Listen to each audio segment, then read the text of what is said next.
Viewers, আমরা এই মুহূর্তে আছি সাজেকের নিকটে একটা পার্বত্য এলাকায়। এখানে অনেক উঁচু পাহাড়। আমিও নিজেও একটা জুম ক্ষেতে দাঁড়ায় আছি। এটা জুম ক্ষেত। নিচে মরিচ, এগুলো পাহাড়ি মরিচ।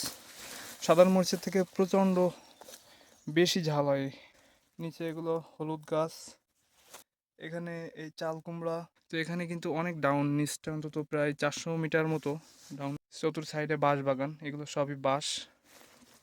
মাঝখানে এই উঁচু গাছগুলা সেগুন গাছ দেখছেন। আমার চতুর সাইডেই কিন্তু পাহাড়, পাহাড় দিয়ে ঘেরা। এ সাইডে যেগুলো দেখছেন সবগুলোই বাঁশ গাছ, এগুলো বাঁশের ঝাড়। অনেক সুন্দর, মনোমুগ্ধকর। এ দেখেন পাহাড়ে এরা কিন্তু সাদা তিল চাষ করে। এগুলো হচ্ছে সাদা তিল। এই যে গাছগুলো দেখছেন, দেখছেন এই বাঁশ গাছ, এগুলো কিন্তু সব আগুন দিয়ে পোড়ানো।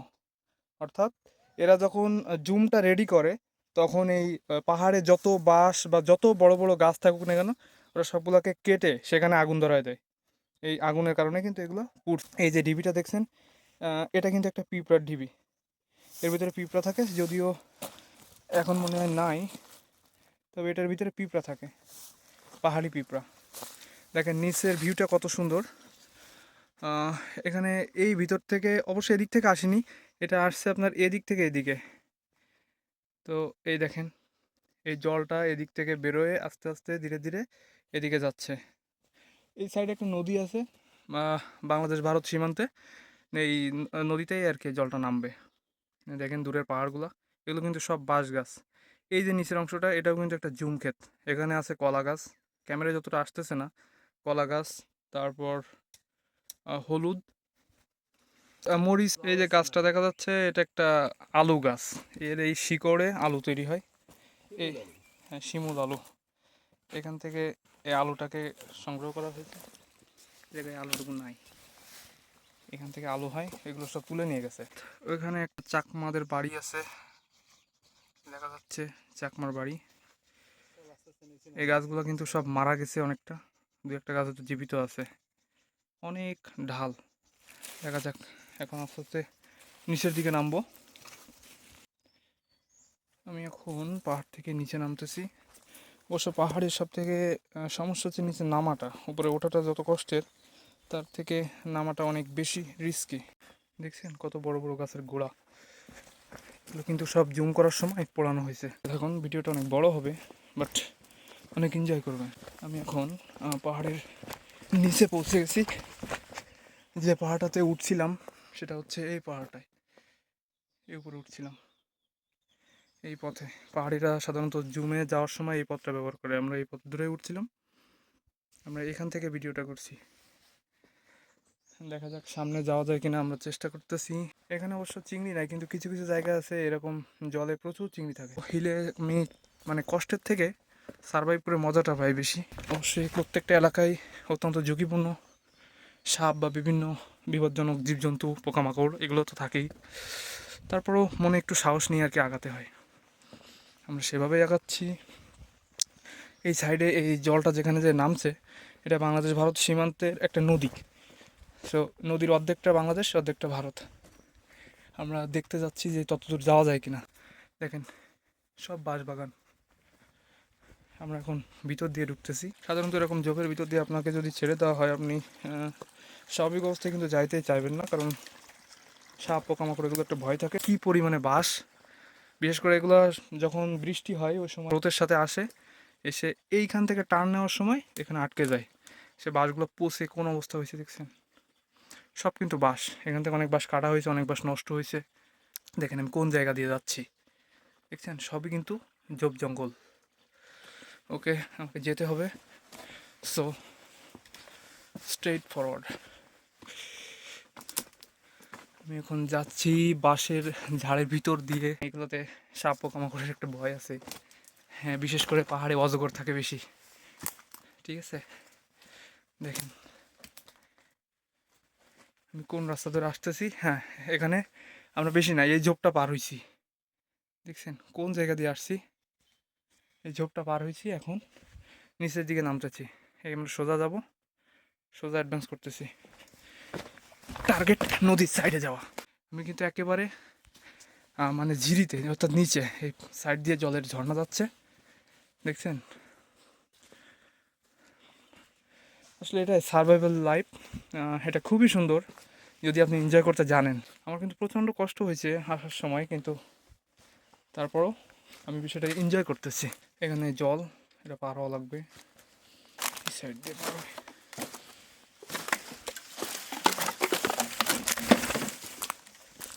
বেশি না, এই জলটুকু পার হইলাম, আস্তে আস্তে সামনের দিকে যাচ্ছি।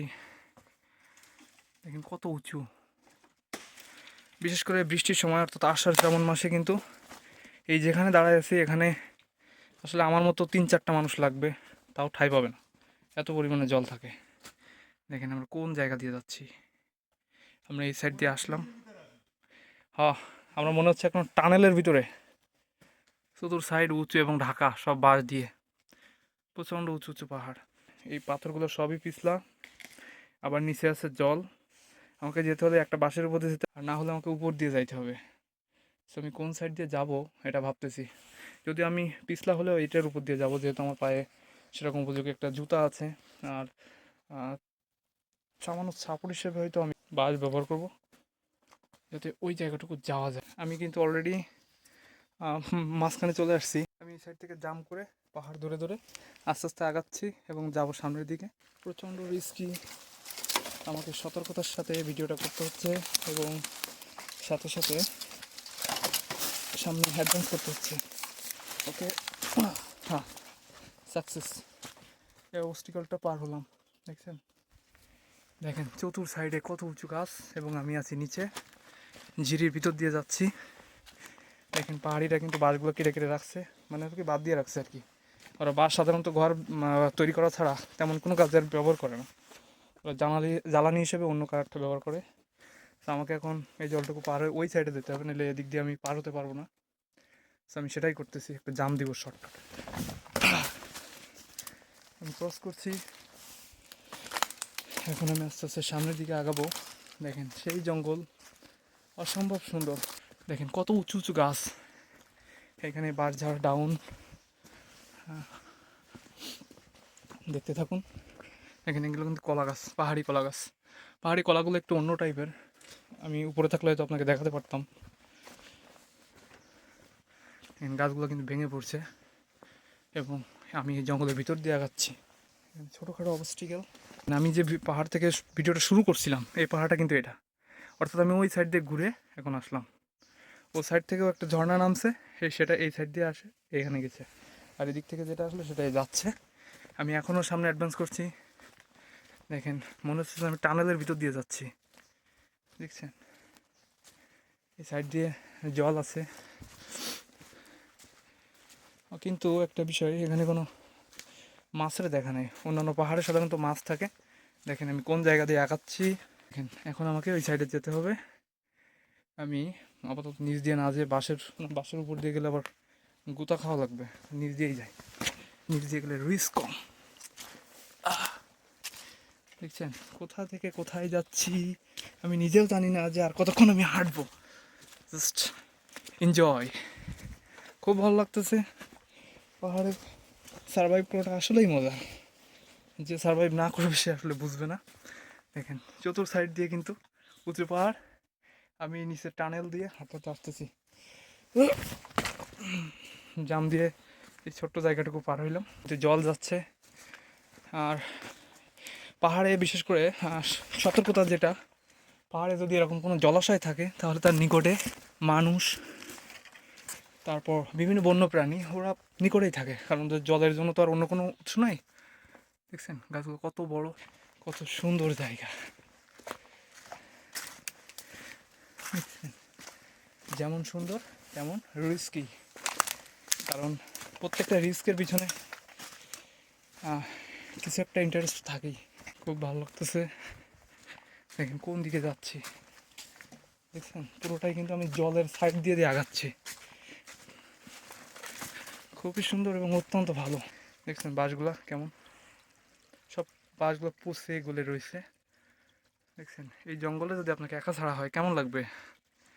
ওকে, সামনে অ্যাডভান্স করি।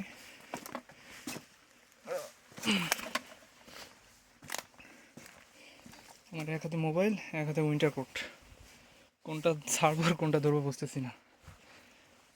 আচ্ছা, কোনোটাই ছাড়তে পারবো না, কারণ যদি পরবর্তীতে আমরা সিদ্ধান্ত নিই যে অন্য সাইড দিয়ে যাব, সেক্ষেত্রে আমার এটা আবার কালেক্ট করা কষ্ট। এই বাধাটুকু পার হলাম, জায়গাটা দেখে খুব সামান্য মনে হলো, যথেষ্ট কষ্টকর এবং ক্রিটিক্যাল। দেখেন এই সাইড দিয়ে একটা ঝর্ণা চলে গেছে, অবশ্যই এদিক থেকে জলটা নেমে আসতেছে, এটার সাথে মিলে নদীর দিকে যাচ্ছে। সো আমি নদীর দিকেই যাব, আমার টার্গেট নদীর দিকে। এবং আমি যদি জানতে চাই যে আমার আগে যে আসছে তিনি কোন দিকে গেল, তাহলে আমাকে তার জুতার ছাপ খুঁজে বের করতে হবে, ঠিক আছে? তো দেখেন এটা একটা ঝর্ণা, কত সুন্দর দেখাচ্ছে।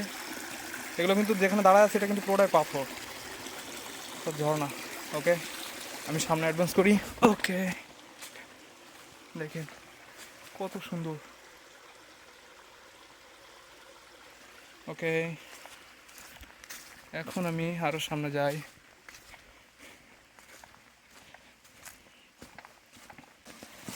অবস্টিকেলগুলো পার হব, এখান থেকে সোজা যাব, পার হব। এখন দেখেন এখানকার পাহাড়গুলো অন্যরকম, খুব চিপা একটা রাস্তা। রাস্তা তো না, এটা জাস্ট জলটা শুকাইছে আর কি, সেরকম। সামনে অ্যাডভান্স করি, সাথেই থাকেন। এখানে জল আছে, তারপর যাওয়া লাগবে। ওকে, জাম্প। দেখছেন কোথায় পা দেবেন, দুই সাইডেই জল, তারপরও আসলাম। অনেক সুন্দর না?